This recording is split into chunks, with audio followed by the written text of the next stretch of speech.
Hello friends, இன்றைக்கி ஒரு ஹெல்த்தியான பிரேக்ஃபாஸ்ட் ரெசிபி தான் பார்க்க போகிறோம். என்னென்னா ராகி தோசையும் அதுக்கு சைடிஷாக வந்து மாதுளம்பழ சட்னி அரைச்சிருக்கிறேன். எவ்வளோ பேர் மாதுளம்பழ சட்னி அரைச்சிருக்கீங்க? அரைக்காதவங்க கண்டிப்பாக ட்ரை பண்ணி பாருங்கள். இதனோட டேஸ்ட் அவ்வளோ நல்லாயிருக்கும். இதுக்கு வந்து நான் ஒரு பேன் வச்சு ஒரு அரை ஸ்பூன் வந்து சீரகத்தை ட்ரை ரோஸ்ட் பண்ணி எடுத்திருக்கேன். நான் 2 பேருக்காக செய்கிறனால அதுக்கு தகுந்த அளவுகளை எடுத்துருக்கிறேன். நீங்கள் எவ்வளோ பேருக்கு பண்ணுறீங்களோ அதுக்கு தகுந்த மாதிரி எல்லாத்தையும் நம்ம எக்ஸ்ட்ரா போட்டுக்க வேண்டியதுதான். அந்த சீரகம் நல்லா பொரிஞ்சதுக்கப்புறம் அதை தனியாக எடுத்துட்டு அது கூடவே வந்து ஒரு கைப்பிடி அளவுக்கு கொத்தமல்லி தழை, ஒரு கைப்பிடி அளவுக்கு புதினா, காரத்துக்கு 2 to 3 பச்சை மிளகா, கூடவே வந்து ஒரு அரை இன்ச்சு இஞ்சி, இது எல்லாத்தையும் ஆட் பண்ணி அடுப்பை வந்து லோ ஃப்ளேம்லேயே வச்சு நம்ம போட்டிருக்கிற அந்த புதினா கொத்தமல்லியோட கலர் மாறாமல் பச்சை வாசம் போகிற அளவுக்கு ட்ரை ரோஸ்ட் பண்ணி எடுத்தால் போதும்.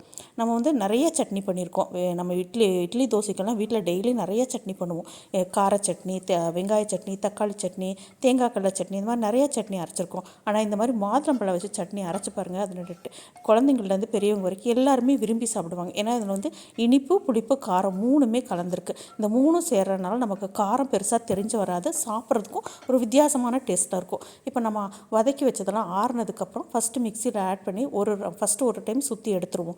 அது கூட வந்து அப்புறம் தான் வந்து நம்ம மாதுளம் பழத்தையும் உப்பு ஆட் பண்ணுறோம். நான் வந்து இன்றைக்கி ஒரு மீடியம் சைஸில் இருக்க மாதுளம் பழம் உரிச்சிருக்கேன். இது கூட உப்பு ஆட் பண்ணிவிட்டு தண்ணி எதுவும் ஊற்ற வேண்டாம். ஏன்னா மாதுளம் பழத்துலேருந்து வர தண்ணியே இந்த சட்னிக்கு போதுமானதெல்லாம் இருக்கும்.